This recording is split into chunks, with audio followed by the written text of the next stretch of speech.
এত বড় খারাপ কাজ করেও আপনি বেশি কথা বলছেন। আমি সবটা নিজের চোখে দেখেছি। আপনি এক্ষুনি এই ঘর থেকে বেরিয়ে যান। না হলে আমি পুলিশকে ফোন করব।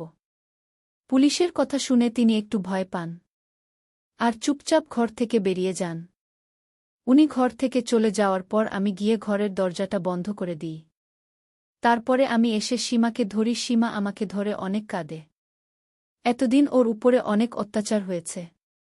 এটা ওর কষ্টের কান্না। আমি ওকে কিছুক্ষণ কাঁদতে দিই। তারপরে ও নিজে থেকেই বলে, আমার যখন 12 বছর বয়স ছিল তখন মায়ের বিয়ে এই লোকটার সাথে হয়েছিল। সীমার কথা শুনে আমি অবাক হয়ে জিজ্ঞেস করি, তুমি আমার শ্বশুর অংশীর নিজের মেয়ে নও? সীমা বলে, না, আমার নিজের বাবা বিয়ের কয়েক বছর পর আমার মাকে ছেড়ে দিয়ে দেয় আর আমাকেও আমার মায়ের দায়িত্বে রেখে চলে যায়। আমার মা দায়িত্ব নিতে চায়নি।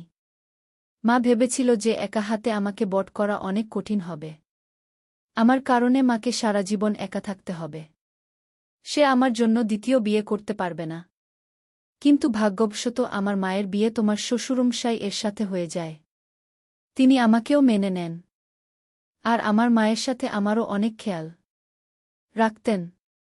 কিন্তু কয়েকদিন পর আমি বুঝতে পারি যে আমার সৎ বাবার আসল উদ্দেশ্যটা কী ছিল। আমার যখন 12 বছর বয়স ছিল তখন আমি ঠিক ভুল বুঝতে শিখেছিলাম। তখন আমি আস্তে বুঝতে পারি যে আমার সৎ বাবা আমাকে কি চোখে দেখেন। তিনি আমাকে ভুল জায়গা ছুঁয়ে দিতেন। আমি আমার মাকে এই বিষয়ে কিছু বলি না, কারণ আমি চাই না আমার কারণে মায়ের আবার বিয়ে ভেঙে যাচ্ছে। আমি সবকিছু মেনে নিতাম। মাঝে মাঝে তোমার শ্বশুর মশাই আমাকে ওনাদের ঘরে ঘুমাতে বাধ্য করতেন।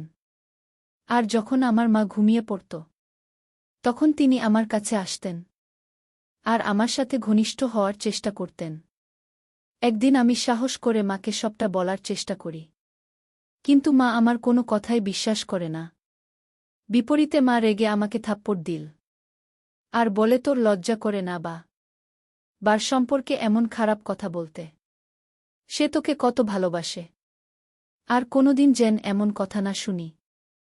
আমি ভাবি আমার নিজের মা আমার কথা বিশ্বাস করছে না, তাহলে অন্য কেউ কি করে বিশ্বাস করবে? দিনে দিনে আমার সৎ বাবার সাহস আরও বাড়তে থাকে। আমি যত বড় হতে থাকি তত তিনি বেশি করে আমার নিকটে আসার চেষ্টা করতেন। একদিন উনি ওনার সব সীমা ছাড়িয়ে গিয়েছিলেন। সেদিন আমার মা বাজারে কিছু কিনতে গিয়েছিল। বাড়ি ফিরে এসে নিজের চোখে সব দেখে ফেলে মা আমাকে আর আমার সৎ বাবাকে খারাপ সময় দেখে ফেলে। তারপর আমি যেটা ভয় পেয়েছিলাম সেটাই হলো।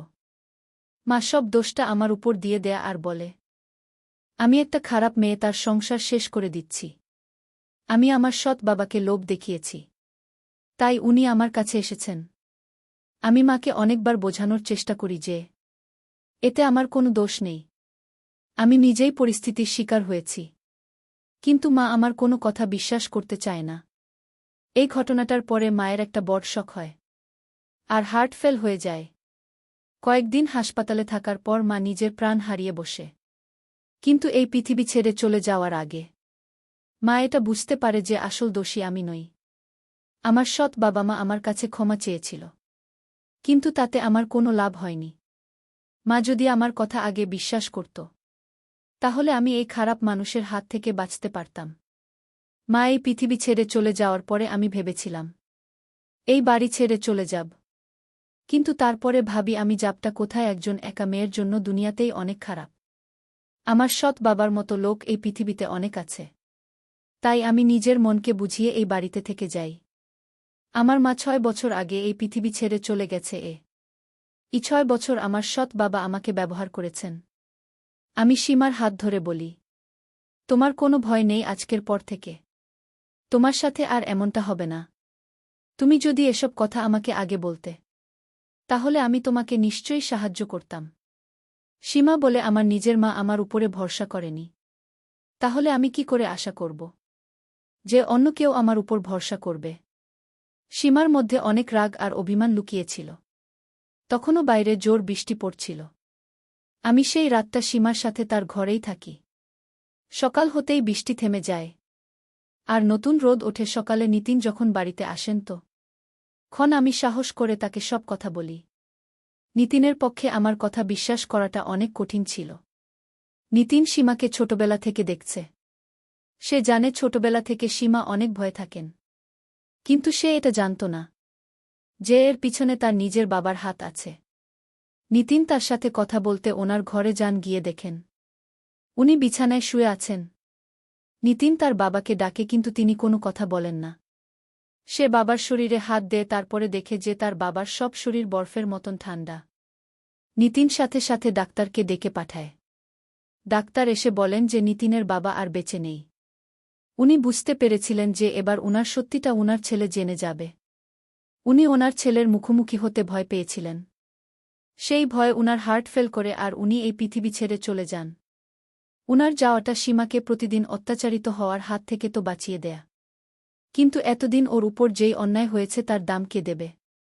স্বামী স্ত্রীর মধ্যে ঝগড়া, ভুল বোঝাবুঝি হতেই পারে, কিন্তু ছাড়াছাড়ি হওয়ার আগে তাদের এটা ভাবা উচিত ছিল যে তাদের বাবুদের কি হবে, তারা সারা জীবন কিভাবে থাকবে। আমাদের সমাজের অনেক মেয়ে সীমার মতন সৎ বাবার অত্যাচারের শিকার হয়।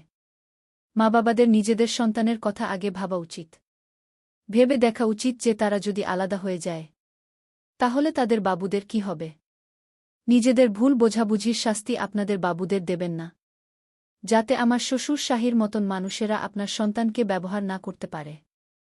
আর কেউ যদি আশেপাশে এরকম কোনো ঘটনা দেখেন তাহলে তার প্রতিবাদ করবেন। আপনি করলে অনেক অসহায় মেয়ের প্রাণ বেঁচে যেতে পারে। তো বন্ধুরা, এই ছিল আজকের গল্প। আশা করি গল্পটি অনেক ভালো হয়েছে। জানাবেন। ধন্যবাদ সবাইকে।